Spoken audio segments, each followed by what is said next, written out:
Hello, everyone, and welcome to the podcast, The Man Within, Masculine Stories, Women Listening. We are your hosts, Aurelia and Tatiana. And today we welcome our guest, Scott Wild. He is a high-performance coach who focuses on helping people cultivate authentic relationships, pulling from his background in athletics and tech. Scott emphasizes feedback without conflict, resentment-free living, and deep devotional relationships. He is also a father of two, and we are very excited to speak with him today. Welcome to the podcast, Scott. Thanks for having me. So, as we do with all of our guests, we're going to start with our prompt, which is, can you describe a breakthrough moment that changed how you approach your life as a man, emotionally, relationally, or spiritually? Yeah, so I had so many situations, moments come to mind when reflecting on this question. And one came up in particular, and I'll set the stage for it a little bit.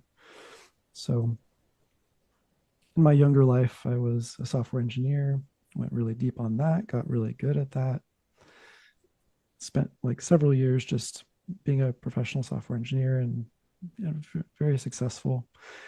Also pursuing racquetball was another thing that I was going very deep on. So I was cultivating these areas of mastery and expertise. And I'd been in relationships, and I'd felt I was doing well and having a great time and learning things. But I think there was a specific moment where I realized that relationships have the capacity for mastery as well. And I had been kind of passively learning it, but not actually pursuing it. And that was a moment where I was with a partner, and we were together for about a year, and we decided to buy a house together. So we bought it 50-50, equal parts, moved in. And within 6 months of moving in together, we started having tension. We started having kind of disagreements, arguments. Like it was a more vocal connection than I'd had in the past. So there was, I really didn't know how to handle it. And I think the best model I had was like, I'm a man. I can handle anything.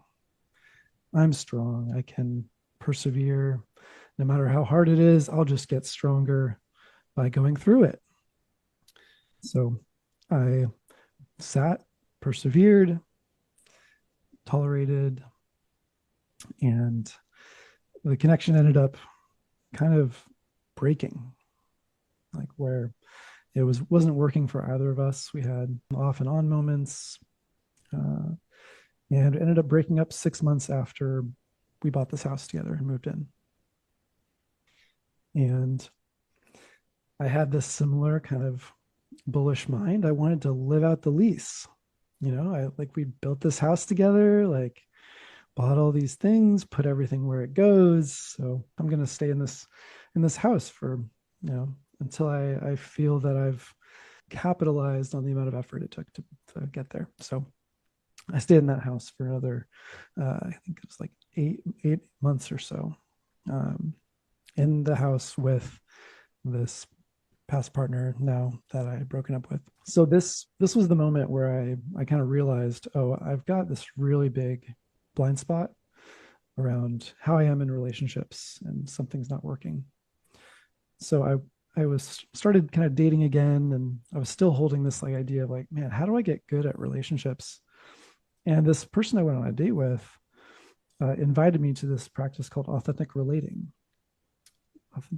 games in particular. So this is I had no idea what this was. It was termed feeling circle. It's like, okay, that sounds crazy. Let's try it. So I show up, and essentially there are these games that are designed to boost emotional intelligence. So they're designed to help one experience themselves, help one like really dive in on like specific skills as it relates to being a relational human. Like, so the same way that I loved racquetball, I love sports and getting to drill on the sub skills of anything I wanted to get good at. Like, oh, if I actually want to get good with people and get good at relating, it would help to know what the sub skills are, to get some practice really drilling in on those things. So I took to this practice. I loved it. I started just eating it up, and it came with new principles like that I had never heard of before. Like the first agreement or intention of an authentic relating game typically is something like respect yourself. So that's to say, I am fully responsible for my experience, and I will respect myself and do things that feel good to me. So that alone was a totally foreign concept to me at this point. This is where, as I put myself in that situation in the past relationship, if I were to respect myself more, I think there's some different decisions I would be making if that were held tightly. So I started just spending more time in this space with uh, some intentions like respect yourself was one, lean into your edge was another one. So that's to say, growth happens at places where I'm maybe not totally comfortable. So to step into something that is uncomfortable. Some of the other intentions, check your assumptions. So building a world of assumptions, I thought that meant I was smart if I could do that. I could like assume things and be right. Like, okay, Mm. great, I was smart. But there's something to be said about questioning those assumptions. And then the last I'll mention is stay present, which again was a totally foreign concept to me.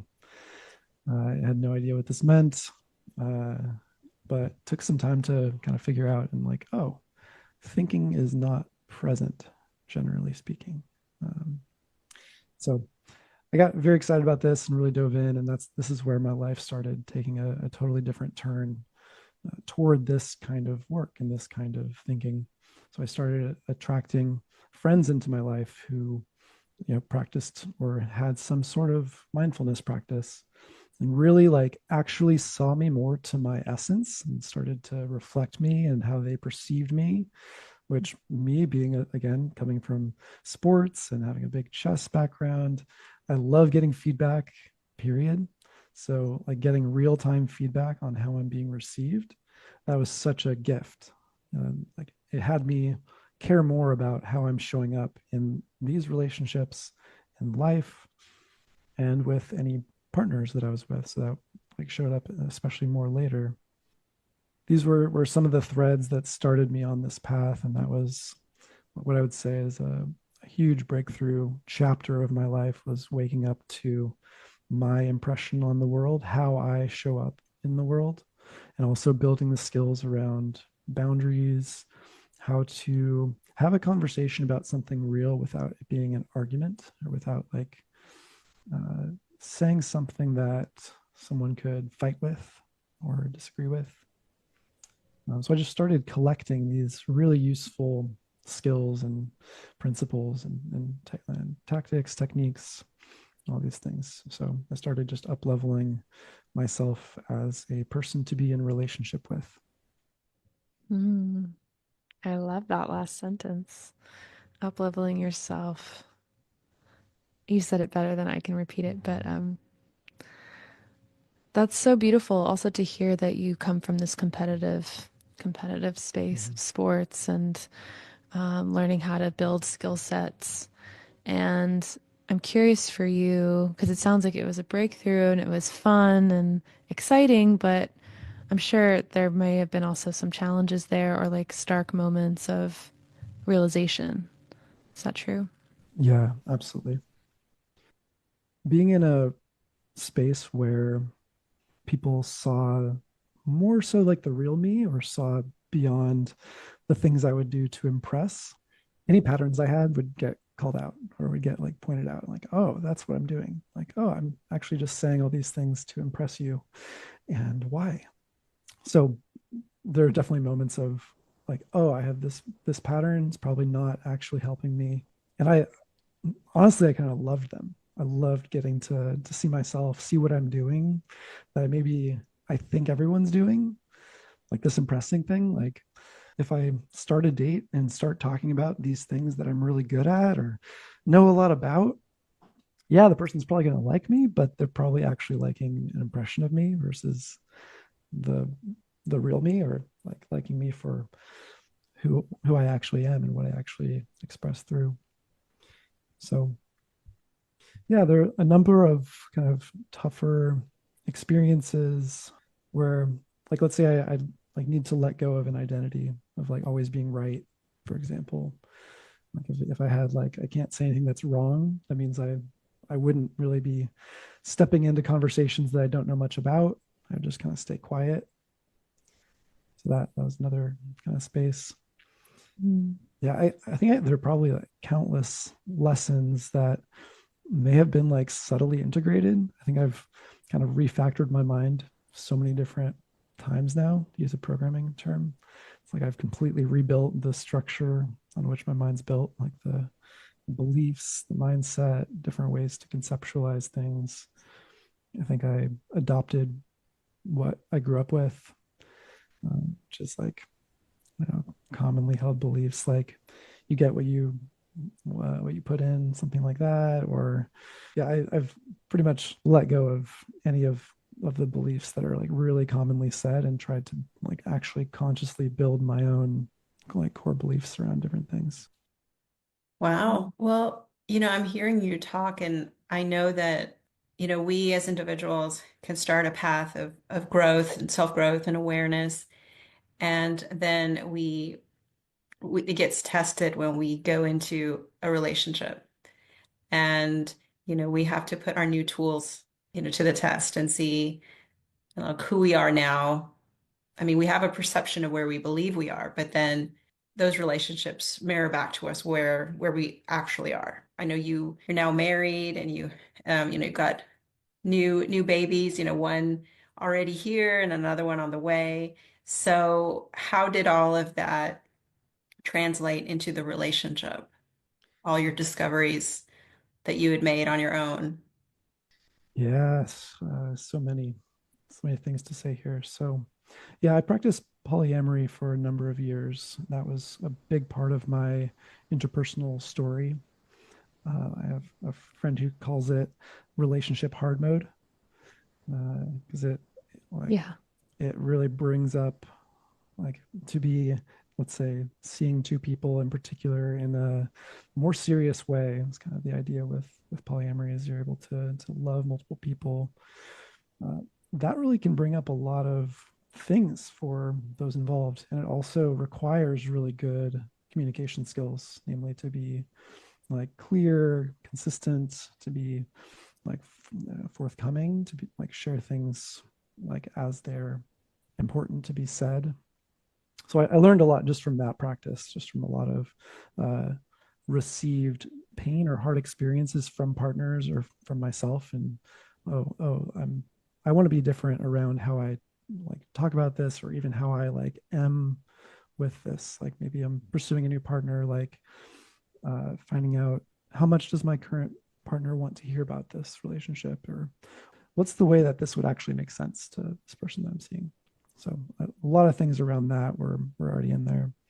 There's another really important transition that I made if I'm tracing my relationships and kind of leading up to my relationship now with Mel, my wife. One of the big turning points, I noticed this pattern in myself where I get into a relationship, things would be good, and then I'd like really start focusing on different things. It was like I got this big check mark, like, okay, relationship, check mark. Good, good, check, done, got it. And then I'd be like, focusing on like work, passions, hobbies, whatever it is, just be spending a lot of my effort out there. And then there'd be a fire. It'd be like something like, oh, something's wrong with the relationship. Oh, that check mark is being threatened. Let me show up. Let me come back here. Okay. All right. What do you need? I'm here. So I'd be like fully present and like, okay, great. So you want more of this? All right. On it. All right. Let's do that. I would do that. Then we'd be back to like, okay, check mark has been reinstated. Attention goes back out. So I had this like, I call it later like a maintaining pattern. I'd be kind of like, okay, the relationship is good. Like I can, I'm not gonna put effort into it really. It's like solid. But if something goes wrong, I'm like all there, all showing up. So as soon as I noticed this pattern, I started like looking at, okay, how do I shift that? Like, what's an alternative? And I found a question, kind of formulated a question to myself that started breaking this like trend. And that question was, how can I add the most value to a relationship? And that alone, that mindset from like, how do I keep relationships going was maybe the question that I was subtly asking myself through relationships. How can I keep it going? Or like, how can I be in relationship with the most attractive person possible that I can get along with? Maybe also a pretty true question that I was pursuing different points in my life. Like to switch from that to something that was more about the effect of my role in the relationship, I started just totally shifting. Mm. Funny enough, by the timeline, I asked myself that question. I think it was like a week before I met Mel, my current like wife and wife partner, yeah, co-parent. So I started like really deeply internalizing this question, like, okay, well, how do I show up if I'm looking to like create value? And that's like, okay, like how do I continue to invest in and build this relationship as if it's an art piece? Like I'm building this relationship as an art piece. How can I put myself all the way into this relationship and listen for ways to make it even better? The same way that I would play a sport and listen for like, oh, in this position, I'm playing the wrong something. I'm kind of asleep in like this when this is happening in the game or something like that. As a side effect, my memory for the relationship skyrocketed. Like I was able to hold so many more details where previously I was just kind of holding like maybe some of the stories I'd told so I don't tell them again, or like some of the things that we've done together or something like that. But I wasn't paying quite as much attention to like what someone's interested in, like what lights them up, let's say, like that kind of thing. So if I'm looking to add the most value to a relationship, I'm listening for what really lights this person up. What is it that gets this person, the person I'm in relationship with, what has them feel alive? And kind of collecting those things and kind of becoming a source for support for those things or helping more of those things be found. That has really shaped a lot of how I pursue relationship. And I'm listening for ways to be more of a gift to the relationship because I'm thinking of it like she is opting in to this relationship. I think of that like every day. Like I'm opting in, she's opting in. And if at any point I wake up and it seems like it's not the best decision, then I'm putting my attention right on that. Like, why would it possibly not be the best decision? And if she has any reason, I'm respecting her sovereignty. Like, I really want her to be a sovereign human who's choosing to be in a relationship with me because she wants to be in a relationship with me and because it's the best decision for her. It's what she wants. So I'm listening for ways to be more of a gift to her each day, more of a support for her each day. Mm. Beautiful. And when I hear you say that, I hear there's a lot of listening and there's also probably a lot of communicating as well, like a dance of receptivity and instigation. Is that true? Yeah. I think I have a number of ways I've looked at this in myself. One is if I'm speaking, am I speaking for the sake of me, for my own sake? Am I speaking for her sake, like kind of providing support for her? Or am I speaking for our sake, like sharing something that's kind of us playing together, let's say? And looking especially at the times where I'm speaking for myself, because that's a way that I'm uh, restricting how free she can be. Sort of like if I need her to listen to all these things that I'm saying, if I need that, it's like, okay, can you just be like a captive audience for like, 5 minutes while I just like say something. And maybe that's the best way that she can think to spend those 5 minutes. It could be great. But I want that to be more of a choice than like I just start talking and she's, Mm. got to listen, something like that.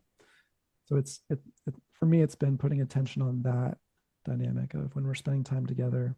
Am I being additive to the experience? Am I creating something that's fun to be around, fun to play with, fun to talk to?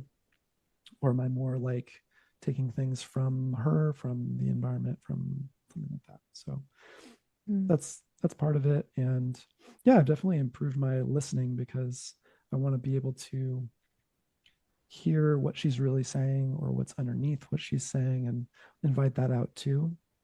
Like if I'm kind of listening, then I might like get the words that she's saying or like something on kind of the really surface level. But if I'm actually listening, then like she'll say a word and I'll be like, do you actually mean that? Like it seems like you meant something else. There's something underneath that. What do you mean? Like and then getting curious and inviting that out. So yeah, there's been Mm. a dance of how to be a more present human, which is funny considering how I wasn't even aware of that as an idea like 8 years ago. But how to Mm. be like a more present human, a more attuned human, and to really listen for what she might need or how I can support her. Yeah, and there's a whole category here on what I call intimacy, and I think of intimacy as more like an action. It's more like me revealing my heart. It's like me showing a part of me. And there's threads of this with my son, threads of this with Mel, where if I can just be playful, let's say, heart open, like just offer something that's like maybe revealing part of myself or just showing like what something I care about or something like it could be making like weird noises. It could be like just to give it a hint for what I consider intimacy to be. It could be like strange gestures. It could be like uh, just anything as long as it's like connected to another, to her, to my son. There's a way that I've found play that I didn't know was even possible before. Like I used to think you needed like rules and like a setup game to play. Mm. And you were really all kind of making this up.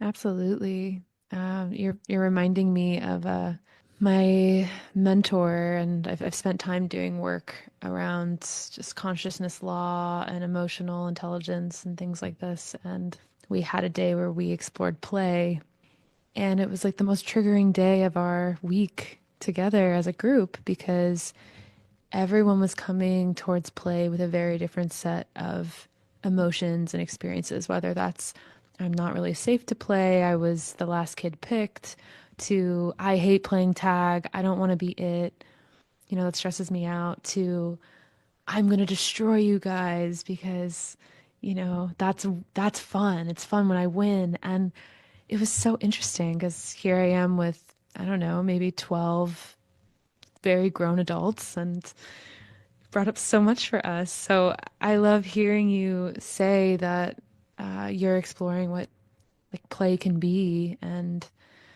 that we don't actually have to hold on to these ways we were taught what play is. It can be play, but there really is like a whole other world, like you're saying, with sounds and just being really authentic.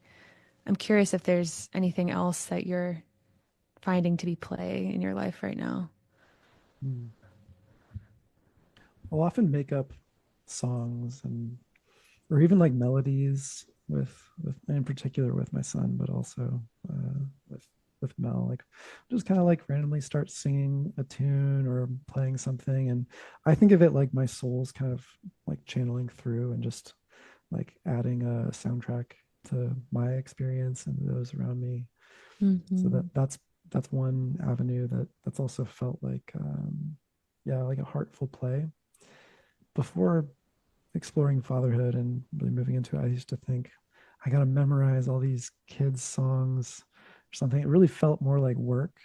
Like I got to Mm-hmm. like, okay, I got to look up, I don't know, get a book or something. I have to study to, but really the life-giving part of it is to be open to like allow the voice through, to connect, to just like play again. Like, so finding I'm having so much more fun just inventing songs and inventing different melodies and things in connection with him versus again going to what do I know, what can I share that someone else wrote. What can I get right? Yeah. For sure. Yeah, that's powerful to hear, especially from someone who excelled in sports, which I've been talking to more and more men about sports and how I feel like that's just like a whole bucket of worms to dive into on just the impact psychologically and emotionally. You played as a young boy, correct? I played so many sports growing up. My most serious sport up until high school was basketball. My dad was a coach for many years also, so he was supporting me and really helped me get pretty excellent when it comes to that sport. And then at that around high school, I transitioned into racquetball because I found it was more like I was doing basketball because it was like the cool kid thing to do and like kind of social, and my dad loved it, and there were reasons, but it wasn't really what I wanted to do. That was one of the themes, is I was happy to do things that were off the beaten path, and basketball to me felt a little bit too mainstream. Everyone plays it. I was really looking for some way to explore uniqueness and explore something that most people wouldn't, and that's when I found really started diving into racquetball, and then yeah, pursued that to excellence. I had learned so much about like how to drill, like mindset, spatial awareness is just another huge category of things of like where am I in space with others, which does still play a role as I'm in conversations where I'm very aware of where I am spatially. And now I think of it like, how's the energy in the space? Like, am I cutting anybody out subtly with my positioning, which I would have very consciously done in a sport. I'm trying to like consciously cut someone out so that they're not able to access the ball or something like that. So I'm using it more for like cooperative means, like all this spatial intelligence that I built up. And yeah, there's all kinds of things around like score, which now I think of score as like, oh, it's an interesting game you can play. That alone is a game that you can play or not play. I have so much more fun playing like sports when there's not really a score, because it's not for me about beating anybody. Like even though I played, racquetball professionally for so long, wasn't about beating anybody. I wanted to see how well I could do at it. I just wanted to learn through it and test my own abilities. Like I wanted to see, can I hit this shot that I think I can, and then playing it often enough until I actually hit it. There's something about sharpening my own what I think I can do and what I can do, and really like honing that in so that I can trust myself more. And it works with spatial stuff, like sports, works with other things, like in countless other ways that I've invented little games with myself to see like, can I go without food for this amount of time, like kind of a fasting kind of thing, or yeah, can I go without speaking at certain times, or all kinds of different little tests. I love these little games with myself, and that's a vestige of the game sport mentality that I had growing up. Mm.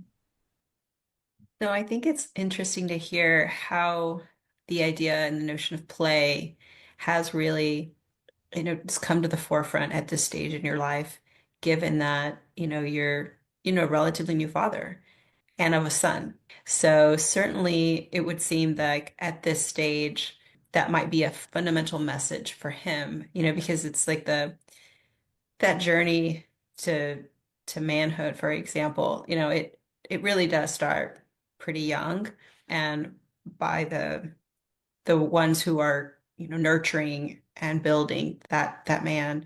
And so, I mean, other than play, is there other fundamental message that you feel like you are prioritizing for your son at this stage of his life?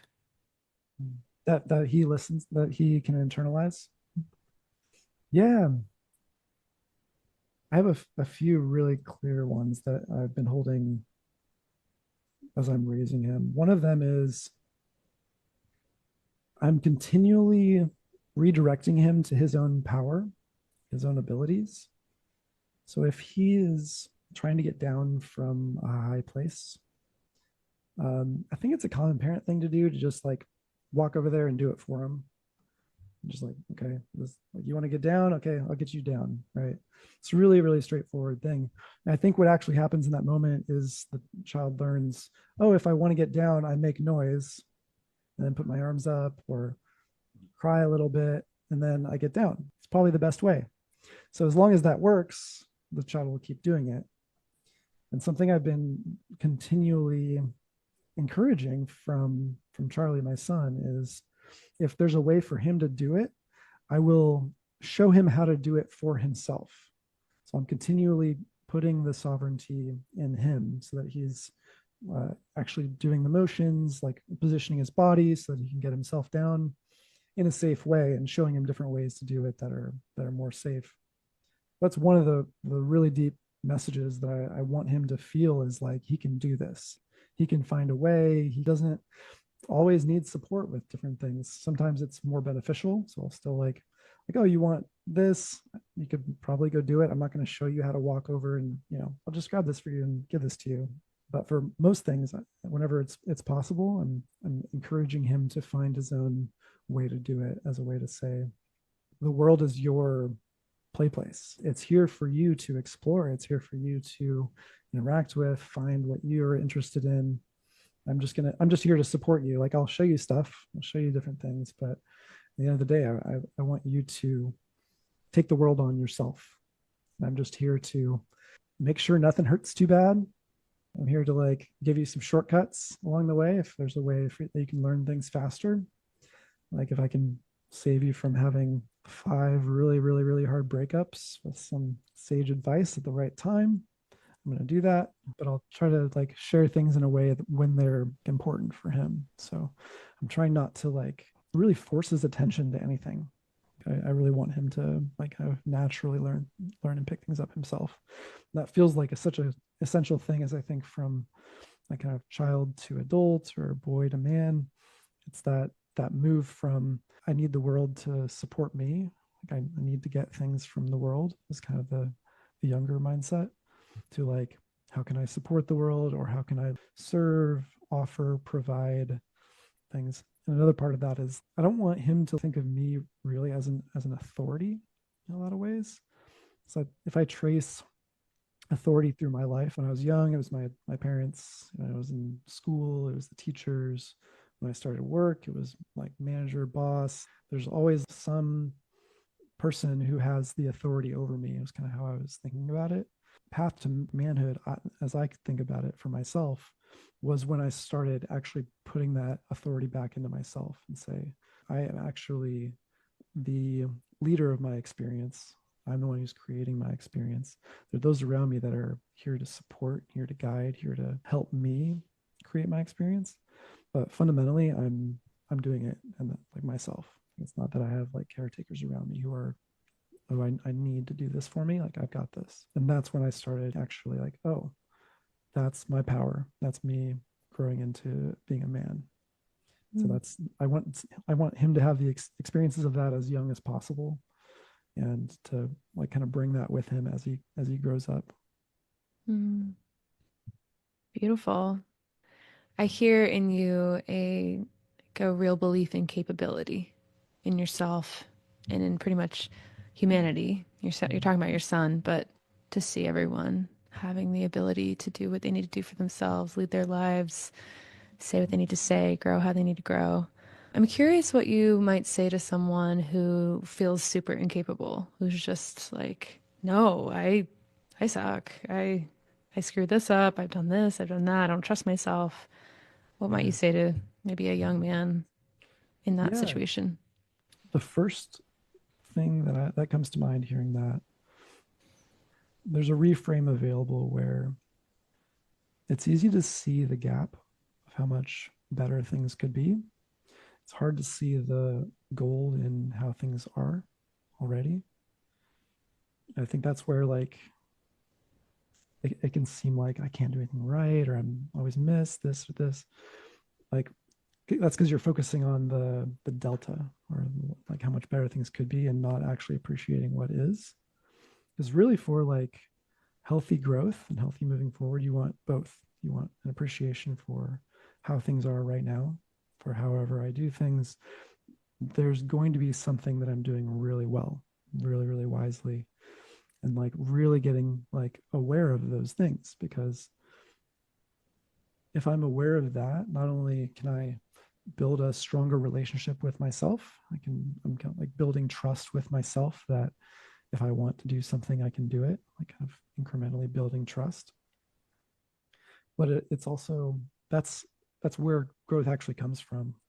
If you were to say everything's terrible and I need to do this and I need to do this, it's like if you do it, it's going to be a pretty shallow growth because your reason is because things were bad before. That's your reason for doing it. I think a really good place to ground in difference is like things are good and I know that I can do better. I know that I'm here on earth to do better. I know that, something like that, like rooting into that kind of place, that kind of belief is really the place that's going to start to cultivate that. And some other things I would say about like I can't get anything right or I'm not able to do that. It could like there could be some environmental resources or things that are contributing to that. Like if you have friends who talk in a similar way, say like kind of focusing on what's bad or what's negative or what's not good about something. If you're trying to break a pattern around something, it can be helpful to have the environment be different from that. So that could be a space to put some attention is to find somebody who has a positivity mindset or is like moving towards something positive and kind of encourages the best. It could be having people around who will see those good things, will see like what you're caring about, will see where your heart is. And I like this idea of starting with like there's probably something really small that you're nailing. There have been times in my life where I'm just like, you know what? I emptied that dishwasher perfectly. Like I could not have done that more like smoothly. Everything went to the right place. I was totally in flow, like as I emptied Mm. that dishwasher. And that alone builds some like, dude, like how can I bring dishwasher emptying energy into my relationship, into this other area, maybe where things are harder. Maybe I can bring like, okay, how do I have it feel more like flow, more like this? And this is where Mm. there is space for tools and skills and different mindset things. But yeah, that's kind of the space that I would look is like what's going well. Thank you for that. That's beautiful. We had talked about this before, going back and forth about the importance or really just the viability of mentorship for men who don't have the access and have no idea. They're asking themselves, well, yes, that sounds great, but where do I find a mentor? How do I establish that connection? Yeah. So what I would say is I was reflecting on this. I wouldn't say that I've had a particular like one single mentor. Like I've definitely had people that I admired around a certain discipline or something. They were really good at something, let's say. And I've gotten as much as I can, like just immersed myself in how they think. And someone who's coming to mind is a former like manager, like boss that I was working with, who was just really sharp and just like asked questions that went straight to the point and was able to just speak about what's really happening. Didn't need to sugarcoat, but still brought a lot of positivity to whatever he was doing and whatever he was talking about. I learned so much just from that person and different mentalities. One little tidbit to describe this person. I put in my notice to him. I gave him like a 2 weeks notice, and his response was like, "I totally understand all the reasons that you're leaving, but I don't recommend that place, the place that I told him I was going to." And he said, like, "I think you can actually do something that's more aligned for you. Like you can find something that's an even better fit." And so I continued working there for another couple months while he was giving like referrals. He gave like a reference to the place that I ended up going. So he was helping me find my next work while I was working for the company, which to me is like the most beautiful way that that kind of relationship, like what a selfless way to do that. Like we all won because he got, some more time with me supporting the company. I got somewhere that I liked even more, left on like super great terms. So he wasn't a clear mentor in the sense of the word, but he was such a good teacher. So what I'd suggest for somebody who's looking for like kind of a mentor is to find somebody who either does something that you admire or has a presence that feels really supportive that you just want to spend more time around, and then get curious and like ask a lot of questions, find out what they're thinking about, how they think, just to really dive in like that. Because I think there's something about calling it a formal mentorship or like I'm seeking a mentor that's like I've got this position and now I need to like put a person into this position.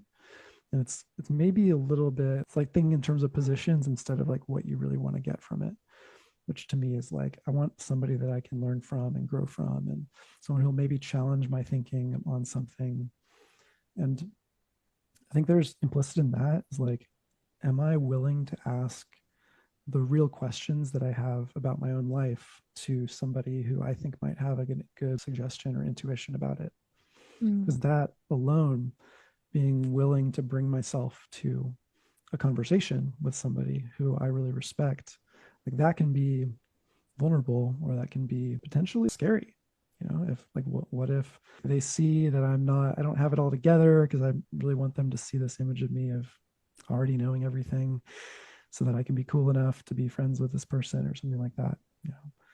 So like letting that go and like being willing to talk about real things, I Mm. think is a core component to pursuing this mentorship, even if it's not finding a mentor, so to speak. Mm.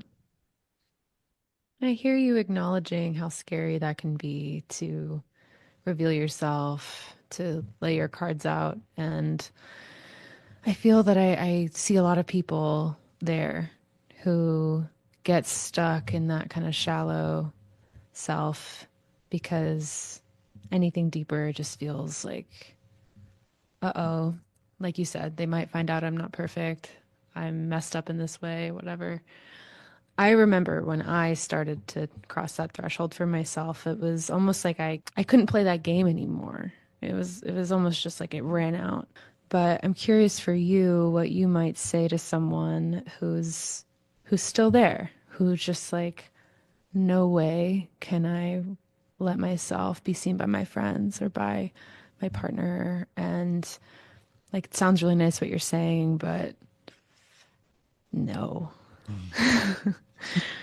Yeah, there's a trend in these circles, like kind of personal growth circles, to talk about vulnerability as like the cure all. It's like, you just got to be vulnerable. You just you know, got to lay your heart out, and then everything you want will be there, or something like that.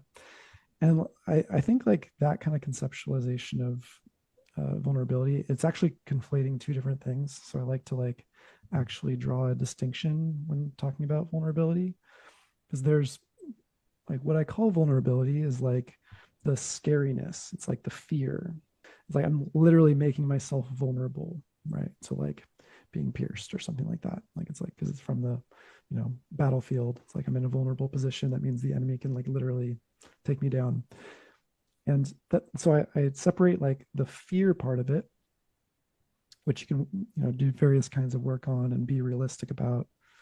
But there's like ways to work with that. And then there's intimacy, which is often grouped in. And intimacy is that like revealing. It's like this is me. It's like actually showing like this is who I am. Just showing someone my heart, showing someone what I'm really thinking, maybe when I'm around them, or what I don't want them to know about me, or anything like that. Like I've found there's a lot of value in actually separating those two, because what people really want is the intimacy. Like they actually like want to feel a heart, they want to feel like a real person. I've heard so many women say things like, oh yeah, like I want him to be more vulnerable with me, I want him to be vulnerable, why won't he be, but really what they're saying is like, I want to feel the heart, I want to feel more of the soul or the essence or something like that. They want to feel some truth, they want to feel a truth. And whether my internal experience is that it's really scary, that's up to me. And I can actually do like work with the fear itself. So let's say I want to go and like sing in front of a big crowd, right? That might be really scary, right? So because I'm revealing my heart. I'm like singing, maybe I love singing, but singing in front of a ton of strangers, like maybe that's really scary. And so like I like press on the fear part. Like, okay, let's work the fear because like that doesn't have to be there. Like I could sing without it being scary. So what is it? Okay, I'm afraid that people are gonna like laugh at me. Like, okay, so like now let's imagine singing and imagine people laughing. And can that be okay? Can I find an okayness with people laughing? Like, okay, maybe it's okay, maybe it's not. Maybe there's a way for me to move it, to say like, it's great. Dude, I'm gonna sing anyway. Like if people are gonna laugh, I'm gonna sing anyway.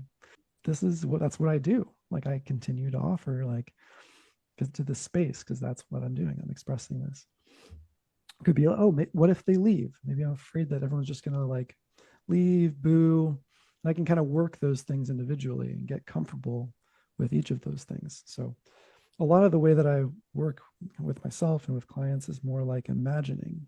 Can you imagine the situation? Is it really that bad? Like, what's so bad about that?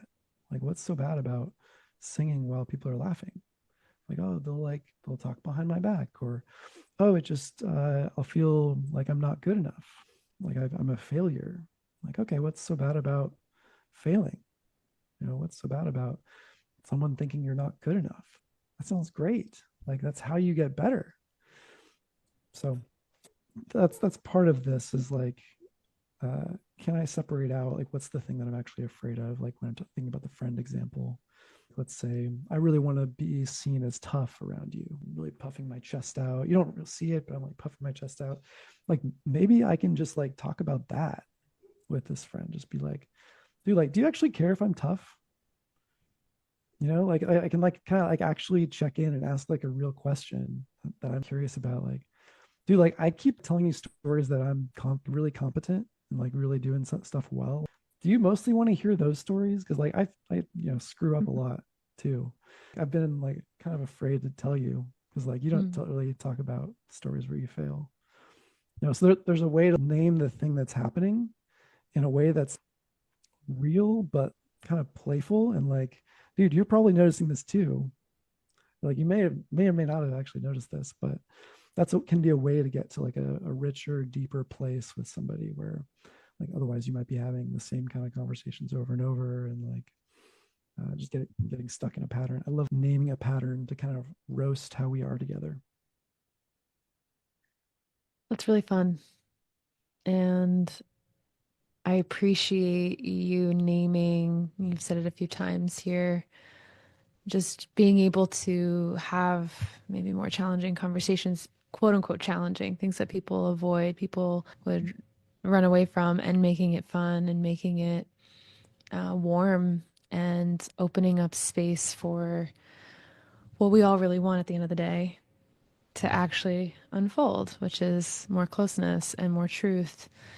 And gosh, I just get to start daydreaming about a world where revealing is what everyone is looking for and acting in more because it's just kind of wild when you start doing this work and you go deeper into the grooves that you're going into and you see the world you're leaving behind. And it's just a lot of power plays and a lot of masking and charades, I'd say. And it's fine, right? Everyone's allowed to play the game they want to play, but maybe you can speak a little bit to the value that you've found, in your life from going deeper and deeper over and over and over again into revealing yourself and being vulnerable. One of my favorite reframes around the idea of masking, of like putting things up, is like you can resent the mask. You can like wish you didn't have to do it. There's a reframe of like, I'm actually doing this kind of to support or love or care for the other person. I think that alone has helped me. Like, oh, of course I'm going to be a different person around this person versus this person, and maybe there's a way for me to bring more like truth or something like that in. But there's some beauty in what I'm doing and how I'm presenting myself. Like, let's say someone's a real slow talker or something, so like I'm going to talk slow. Like I can be like, oh, I wish I didn't have to talk slow. This is such a pain to do this. Or I can use it as an opportunity to say, okay, they like to talk slower. I'm going to do this and they're going to like it. I'm going to be great at it. Like how can I like find my own reason to do it? Mm. Another thing I'd say about the like kind of revealing piece, this was reflected to me from my now wife, is we'd be in post-coital time, kind of like pillow talk basically. And she reflected that she felt me most in my power kind of at that point. Like when we were like kind of talking, in bed, like just like she felt me like kind of like my heart felt me most real kind of at that point. And I reflected, okay, that's kind of the time where I feel like safe. I don't like need anything from her. I feel like met. I can just talk. I can just like kind of rip whatever, you know. So I got to be kind of more real. And in hearing that, I was like, oh, is there a way that I can bring kind of more of that real into more places in my life? Now that I have a reference point, like, okay, great. Now I can bring more of this in.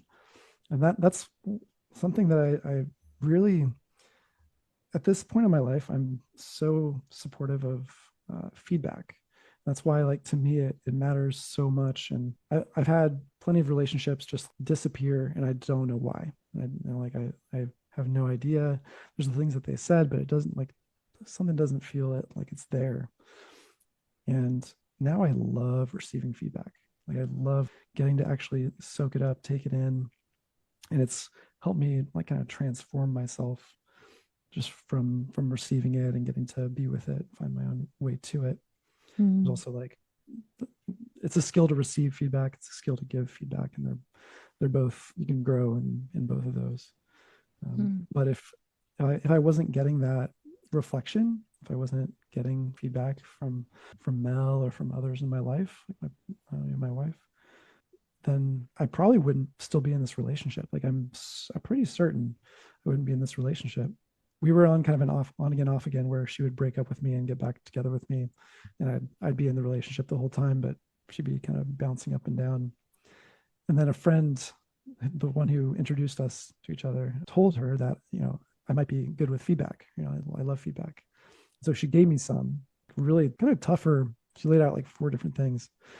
I like received that. I was like, okay, I think I can do that. I think I can handle. I think I can. Okay, but with any skill, I might need some thumbs up, thumbs down. And like, am I getting closer? Am I getting further away? Like, when am I doing it? Help me see it, because I might not Mm. be able to see it yet. But in time, that completely revolutionized our relationship, because up until Mm. that point, she had the belief that people don't change and that it's like mean to like want someone to be different. And I just had like, I'm happy to hear that. I'll find my own way to be different. I'm not going to change for my partner, but I will find my own path to changing in a way that supports the relationship. Mm. And so that alone has completely skyrocketed the way that I express as a human, and the amount of play that I have access to, also, and the amount that I express myself. Mm. I think you and I have talked about this, and I remember I loved the idea of authentic relating, which is how you described the fact that, men, the process of the give and take with the feedback is actually important and could be a useful skill because it's not necessarily about just speaking your mind unfiltered. It's about constructively giving feedback, say from one perspective, and then being able to receive that, in a real way, without making it personal or internalizing it, and just understanding that it's just about the bigger process, of relating to your partner. And I thought that was a really good way of framing it. So, I was hoping you could share a little bit about what you see is, a healthy way to say give and to receive feedback. And I think you had said specifically women need to get better at knowing how to give feedback, you know. Yeah, help us, please. Yeah, so there's two sides, the giving of the feedback and the receiving of the feedback. There are similar kind of paths for both of those. So I'll start on the giving side. So I think one of the main reasons that feedback doesn't land well is because I'm orienting as if something's wrong or bad about what the other person's doing, how they are, or something like that.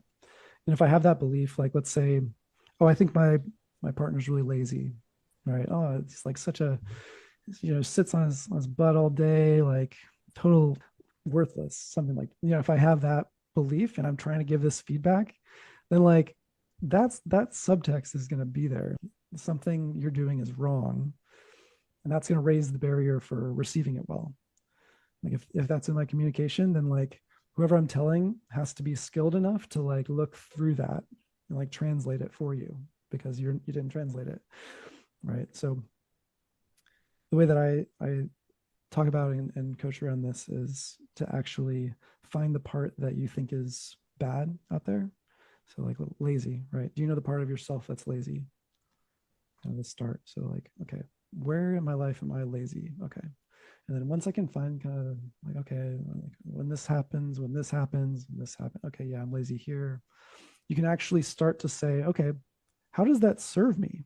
How is laziness helpful? Like, okay, there's like a conservation of effort. I'm not sure what the right direction on something is. Like actually caring for my body in a lot of ways when I'm being lazy, something like that. And then once you can find like, okay, laziness is okay. It's okay out there. Now, if I'm still going to bring feedback, then I can say, okay, from the place of laziness being okay, how would things be better? Like, or how, like, what would be even better than that? And not based on my values, based on the other person's values. That's like one category of things that can make the feedback stronger. Or another like category is if I have to be heard in the feedback. Classic car salesman kind of thing. Like, you got to hear what I have to say. Like, there's no alternative. You can't exit this conversation. Like, you got to buy this car, something like that. If I'm bringing that energy into it, that's also going to be, it invites defensiveness or like, get me out of this conversation. Like, this is not what I want to be doing with my time.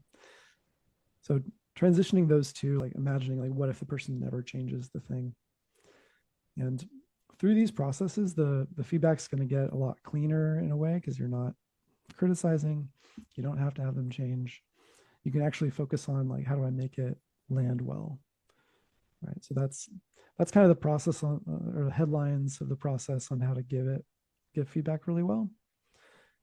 The more work you do up front here, like on this part of it, the broader range that can actually receive it, can receive the feedback. So if I want to be an expert at giving it, then like the range of people who I can give feedback to grows hugely. Because it's going to be a problem if I'm bad at it, they're bad at receiving, and we try anyway. That's where fights happen. Like, they can't receive it well. And then I'll headline on the receiving side that it's a lot of kind of like looking for, how would my life be better? Like, if that's not included in the feedback already, like if I were to try this on, how would my life be better by things I care about? I just imagine doing it. Like, is it something I can do? Like, do I know the path? Do I know a way to do this? Or like, what's a way that I can make it really small, rather than, I need you to climb this mountain? How can I be like, okay, what's a step toward climbing this mountain? Like, what's a small way? Because for someone to say, I need you to climb this mountain tomorrow, right? That's like, oh, it's really tough, but I can make steps. Like, if I actually care about being at the top of that mountain, let me find, okay, how can I care about it? Oh yeah, okay. Like, I've always been something, there's going to be some way that I can ground it in something I care about. And through receiving it that way, I can like drop any identity I might have associated with that thing. Like, maybe I'm an introvert, or like I'm quiet. Like, let's say I have this belief that I'm quiet, and my partner's like, I want you to like speak up. I want you to tell me what's really going on. If I have this identity of like, no, no, no, that's just who I am. I'm just quiet. I'm probably shooting myself in the foot with an identity that I'm holding that I don't need to. So I can like, okay, I have been quiet. Like, one way, just drop that one. Okay, I have been quiet. Or I tend to prefer quiet. Can I be not quiet? Like, and start exploring that question. So I often recommend and do this myself, of like, if I'm receiving feedback, to like take space, hear it, say like, thank you. I just want some time to like be with that and take some space and like introspect and do some of this process in myself. And then if it still makes sense, I'll, share something that I found from that if I want to make progress on it or not. But yeah, that space to like be with has been important to me, like for me on both fronts, because I can get more a sense of my truth versus staying in like a reactive pattern, more defending who I am or what I am, why I'm doing it the way I'm doing, which might be the natural like response that I have. So taking space allows me to actually give a kinder and more thoughtful answer later on. Yeah, hearing you talk, I hear an understanding of the boundaries that you need to be able to show up the way you want to show up. And also this championing of the self. I'm a visual thinker, so when you're talking, I hear you putting yourself in a place that's not high on the mountain, like, hey, you can't criticize me. You can't say this thing about me. Absolutely not. You'd be totally wrong to point this out. But you're also not throwing yourself to the feedback completely. This is devouring me. Oh no, shame on me or whatever. There's this space of genuine self-respect that is rooted in reality.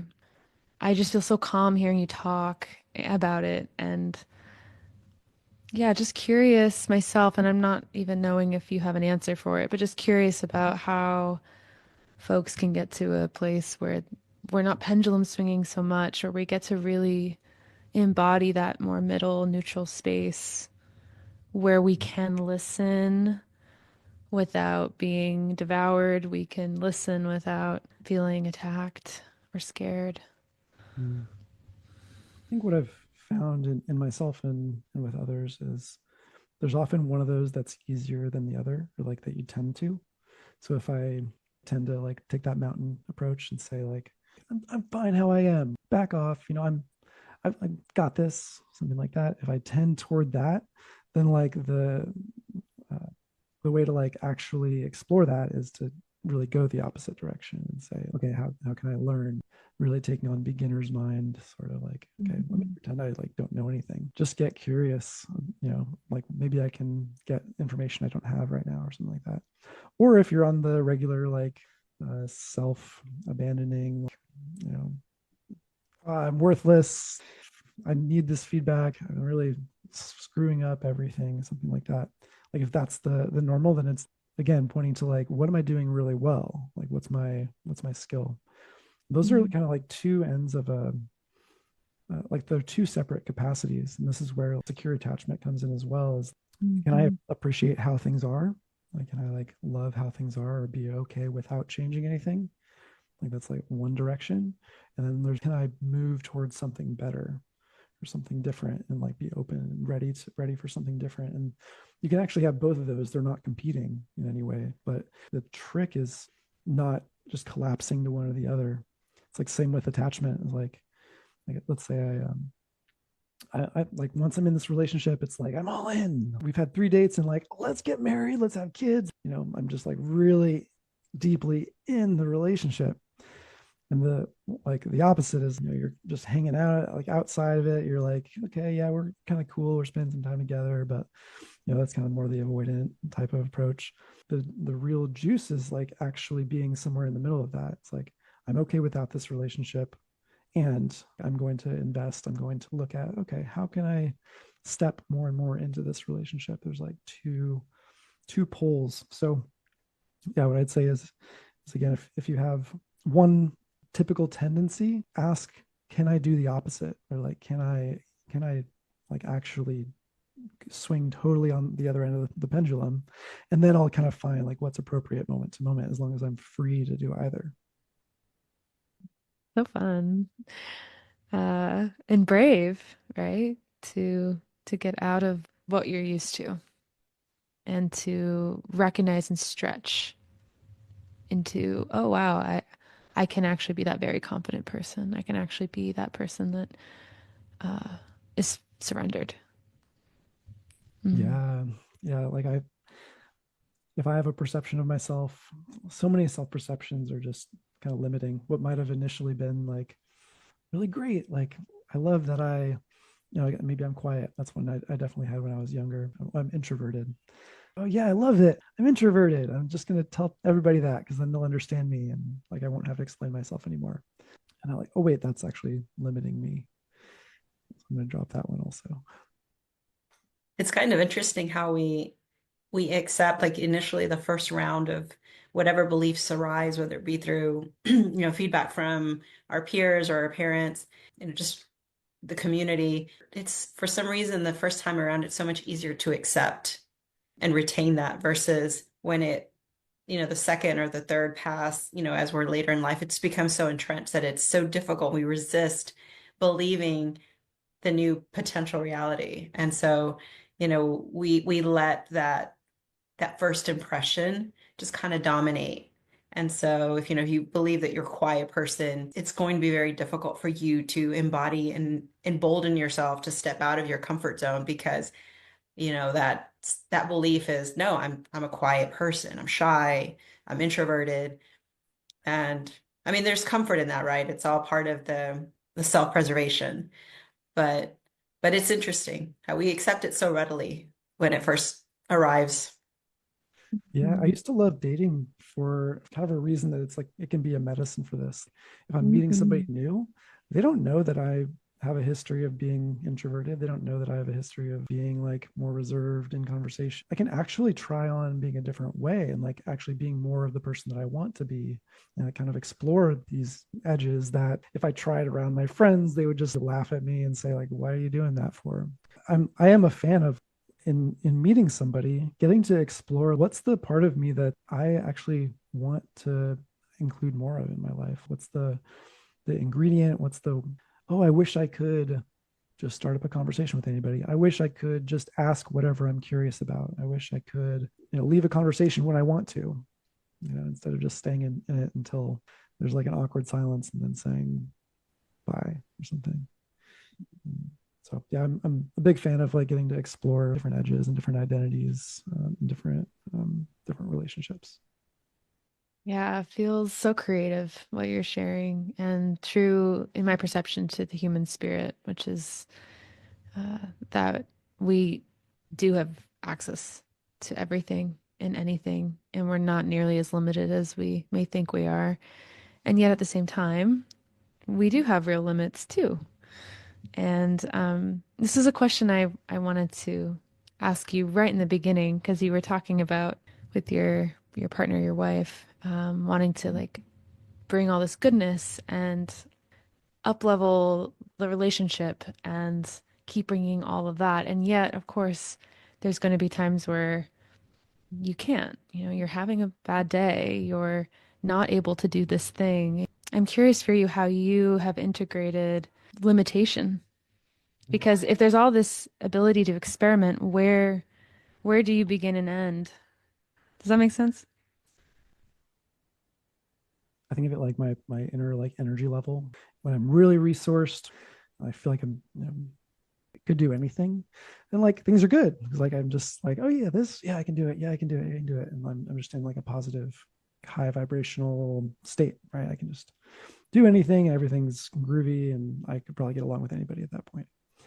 But here's the question of actually the opposite of what happens if something's been really tough. I just have less capacity and can't really maybe show up in that way that I wanted to, something like that.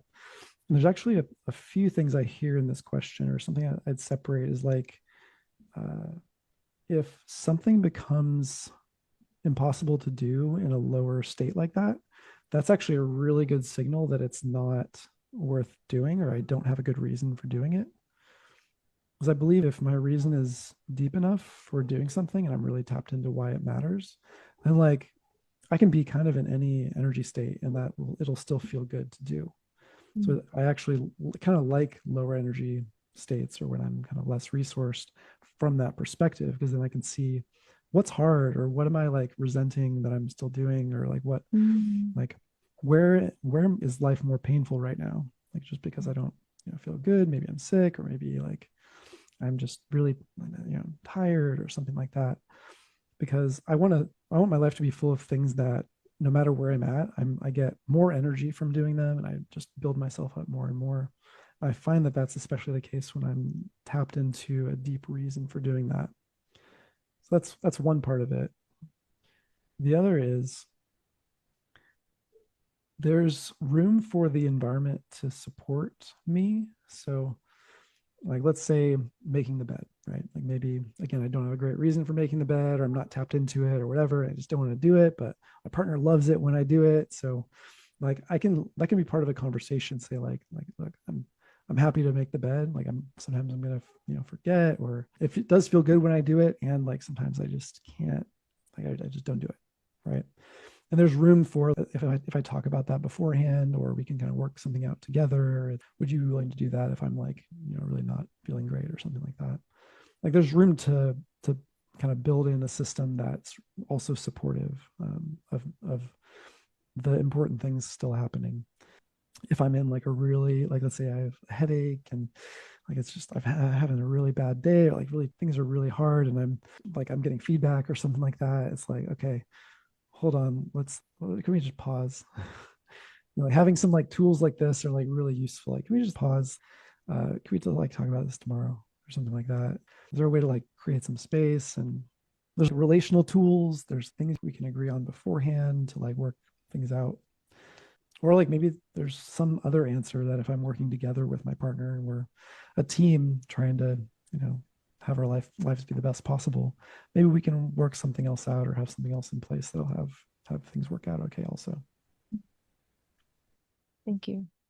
Wow, Scott, so much valuable insight. I think I've mentioned this to you, that I've kind of marveled at how young you are and yet how much wisdom you've amassed. So we're very grateful that you took the time to share all of this with us. We did want to give you an opportunity to let people know if they want to connect with you and about any of the offerings that you have, so that, people can get more of your experience. Totally. Yeah, the main places to connect with me. So I am Scott Solo Wild on Instagram. Make some posts there, but feel free to DM me there. I also have a website where you can get some information on some of the programs and things that I'm running. So I tend to work with people either one-on-one, or I have a program as well that I'm going through. So yeah, happy to support with that. And that's also scottsolowild.com. We'll have some information and a way to connect with me through that. But yeah, I'd be happy to support anybody who's listening through any kind of relationship troubles, or just kind of improving, like getting better communication skills, like how to like up level the relationship and the quality of connection that you have in your life. Thank you for your generosity today. And it's just so great to hear from you and play with you. So thank you. My pleasure. Thank you for having me. Absolutely. So to all our listeners, we thank you for joining us today on this episode with the amazing Scott. We thank you for joining us on The Man Within, Masculine Stories, Women Listening. Thank you for tuning in to today's episode. If you enjoyed this conversation, we'd love your support. Please take a moment to rate and review the show on Spotify or Apple Podcasts. And if our energy resonates with you and you're feeling called to connect or work with us, you'll find all the details in the show notes below. Thank you again for being part of this journey with us.